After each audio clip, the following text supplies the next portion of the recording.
Por motivos políticos, muchos argentinos fueron condenados por las dictaduras militares al destierro y al desarraigo. Frente a la adversidad, se impuso la hermandad de otros pueblos, la esperanza, nuevos lazos y oportunidades para desarrollar sus capacidades y talentos. México ofreció refugio a miles de argentinos que con el tiempo se reconocen en una doble lealtad. A ellos se les llama los Argenmex.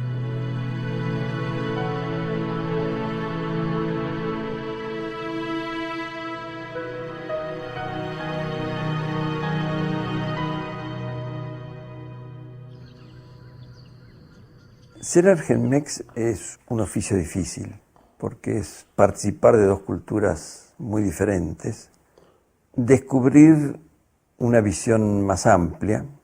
Me acuerdo que una vez en la Casa Argentina que hablamos de estos temas, se me ocurrió decir que aquí los argentinos en México habíamos podido salir de una concepción municipal de la historia, ¿no? Porque la Argentina ha sido muy cosmopolita, pero hacia ciertos países europeos, más recientemente hacia Estados Unidos, mucho menos hacia América Latina, pero siempre autorrefiriéndonos.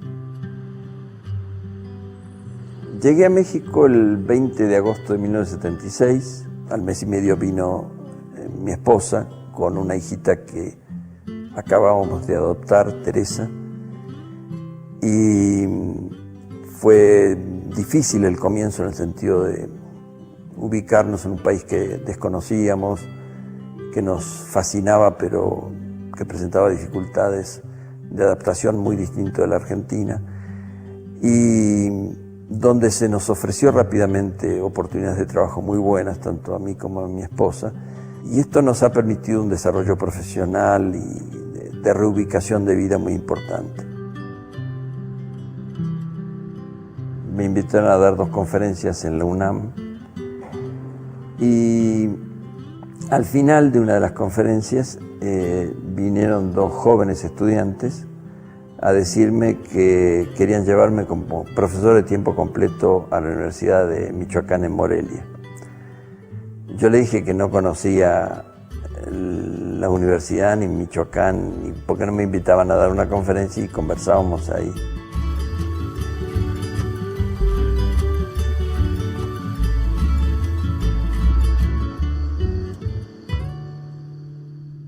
Pero al día siguiente me llevaron a conocer Pátzcuaro, a 45 minutos de Morelia, una ciudad bellísima, también muy antigua, colonial, y recorrí la zona del lago de Pátzcuaro, que me mostraron, entre otras cosas, las artesanías.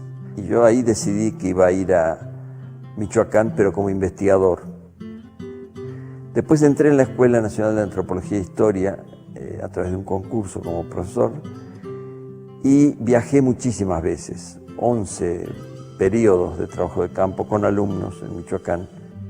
Entonces, insertarme en México a través de las culturas indígenas y campesinas, seguir a los artesanos, no solo en sus pueblos, sino cuando iban a vender a las ciudades, viajaban a otras regiones. Fue un descubrimiento de otra América Latina y me cambió la manera de pensar.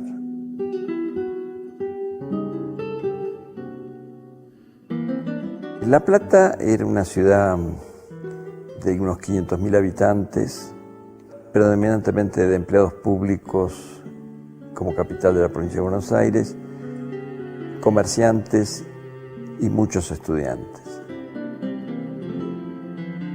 Estudié primero en la escuela primaria, la más cercana a mi casa, que era la escuela número 10, era una escuela experimental de muy buena calidad, pero también recuerdo que no fue fácil en ese momento que era el del gobierno de Perón, cuando había enseñanza religiosa. Mi familia era evangélica, yo también iba a la iglesia evangélica.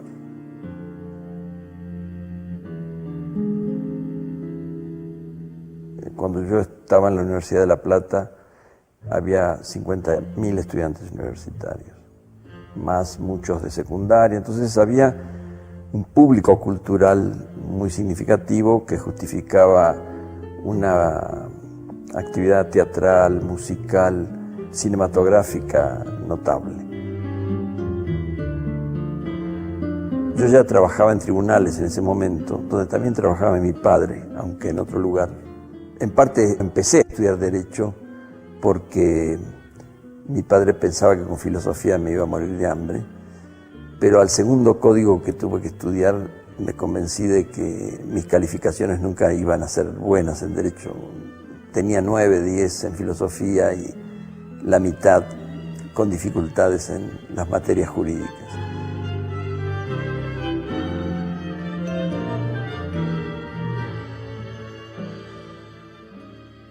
Seguí antes, en los 60, algunas experiencias del Instituto de Itela y de otros movimientos de vanguardia.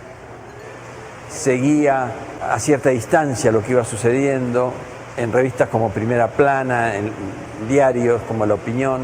Conocía a unos pocos artistas que estaban relacionados con ese movimiento y empecé a estudiar lo que había significado el movimiento del Ditela. Entrevisté a algunos artistas, entre ellos notoriamente a León Ferrari. Me interesaba mucho ver el proceso de descomposición de la vanguardia institucionalizada en el Ditela, la ruptura con el Ditela y las censuras y la integración de estos artistas a otros procesos sociales y políticos, sindicales de la época, como el movimiento de Tucumán Arde.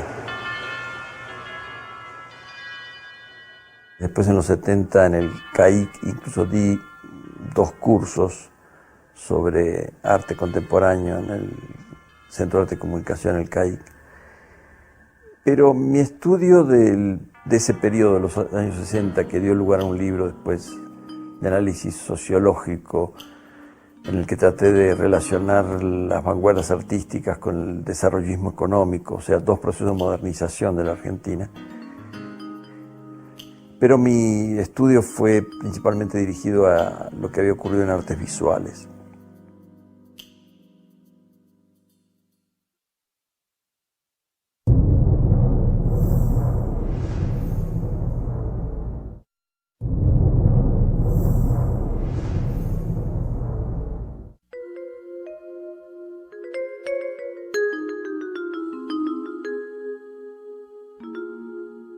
Mi primer libro lo escribí sobre Cortázar en el año 68. Se llamaba premonitariamente Cortázar, una antropología poética. Yo todavía no hacía antropología, pero me interesó ver cuál era la concepción del hombre, como se decía en ese momento, en la obra, en la narrativa de Cortázar.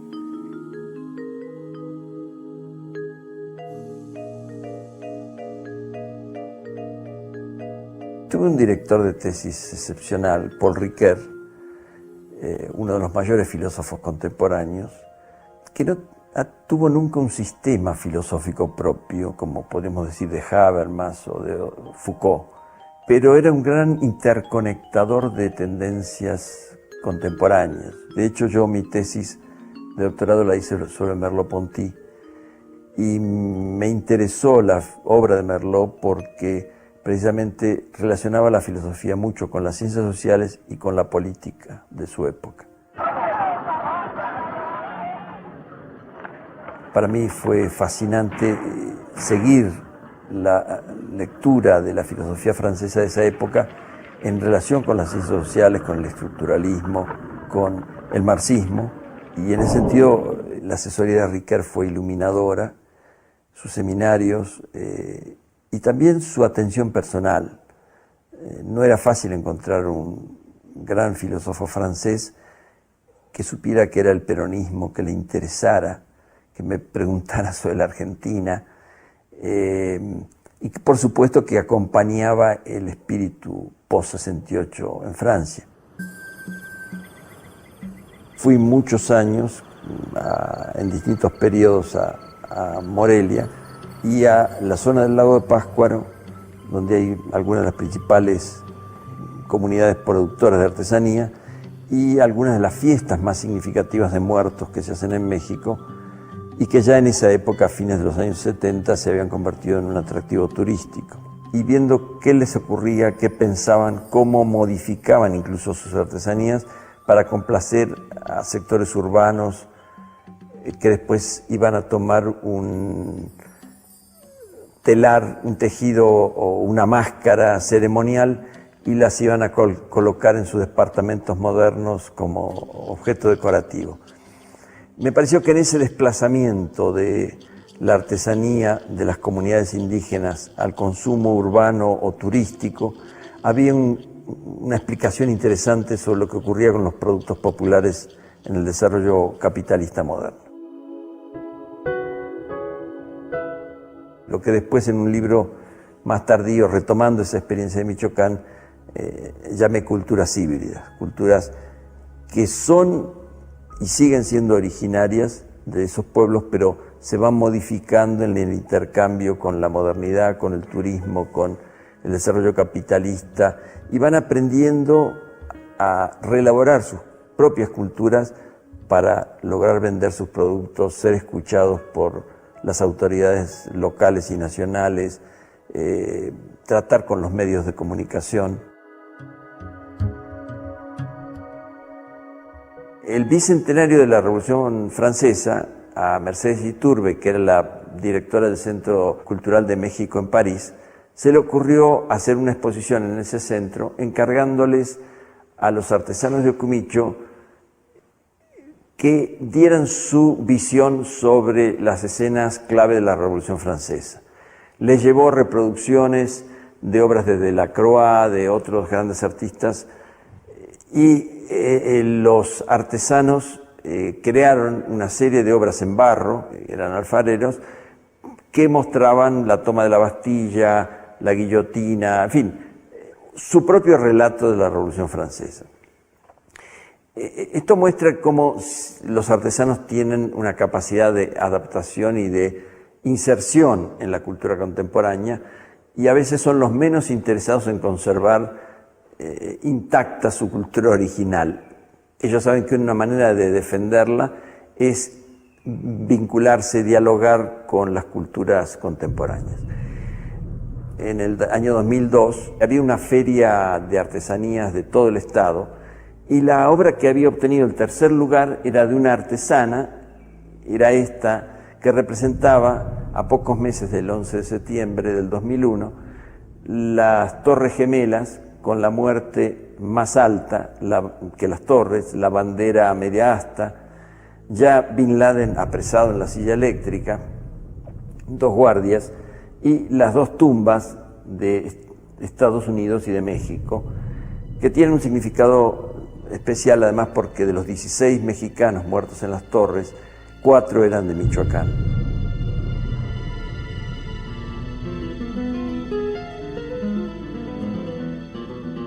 La Plata era además un lugar de gran actividad cultural y de un nivel de compañeros de los cuales se aprendía mucho. Esto después, estudiando antropología, lo supe gracias a antropólogos de la educación que se dieron cuenta hace ya muchos años que los estudiantes aprenden tanto más de sus compañeros que de los profesores. Yo tuve la suerte de tener algunos compañeros y diría que efectivamente aprendí, por ejemplo, marxismo con ellos o otros pensamientos críticos que no eran enseñadas en la universidad, que era bastante conservadora, en filosofía sobre todo, aunque en el nivel de los estudiantes había una agitación política, intelectual bastante desarrollada. Sin duda esa fue una de las explicaciones de por qué había un público cultural muy sofisticado y